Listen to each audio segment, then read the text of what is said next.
What's happening, everybody? Welcome to my channel. Today we are going to be talking about Salem. Salem is a very well-known city. It's a tourist attraction. People go there all the time for the witch stuff. But how much do you really know about Salem? What's actually going on here? So I am gone. Unveil Salem today and show you what's really going on behind the scenes. Now, before I get started, I would like to say that this video is not intended to be anti-Semitic or anti-anything at all. This video is purely educational, and I'm just trying to shed some light on things that are often overlooked when it comes to topics such as this one. So please do not take offense if you happen to belong to any of the groups that I mention in this video. And with that being said, let us begin. Salem is a very strange place because in 1692, they had a witch trial, and they put 19 people to death.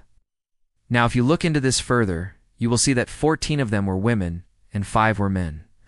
So right off the bat, this should have raised some red flags, because typically women were not accused of practicing witchcraft.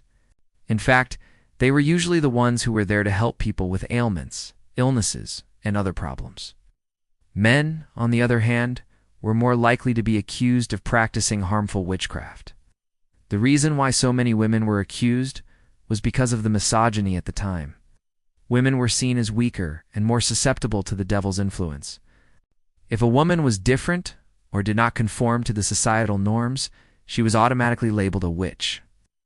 Another interesting thing about the Salem witch trials is that most of the accused were poor or marginalized members of society. They were not powerful or influential people. In fact, they were the opposite.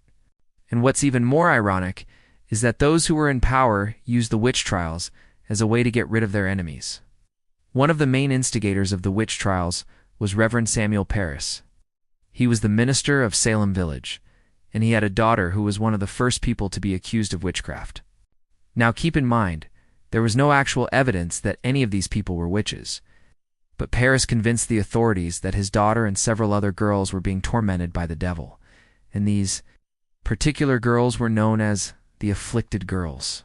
Parris and the afflicted girls used this as an opportunity to get back at those who had wronged them in some way. For example, one of the girls accused the wife of a wealthy merchant of cursing her. As a result, that woman's reputation was ruined, and she was shunned by society. Another girl accused the wife of a tavern owner of causing her pain, and that led to her arrest and imprisonment. So basically what we have here is a bunch of young girls who are using their imaginations to torment the townspeople. And unfortunately, the entire community falls for it. In the end, 19 innocent people lost their lives because of the Salem witch trials. And even though the town did acknowledge that they were innocent after the fact, they never apologized to the families of the victims. And that's the thing about Salem. Most people only know about the witch trials, but they don't know the full story. They don't know how it all went down. They don't know who was really behind it. And they don't know how innocent people suffered and died because of it. So hopefully this video has shed some light on that particular aspect of Salem history. Now, if you want to learn more about the Salem witch trials, I highly recommend reading the Salem Witchcraft Papers by Paul Boyer and Stephen Niesenbaum. It's a really good book, and it goes into great detail about everything that I just talked about. And with that being said, thank you so much for watching this video, and I hope you enjoyed it. If you did, please leave a like and subscribe because it really helps out. Also, feel free to follow me on social media. I post all kinds of stuff there that I don't post here, so if you're interested in that, the link is in the description below. But yeah, thank you again for watching, and until next time, stay safe, make a choice, stay woke.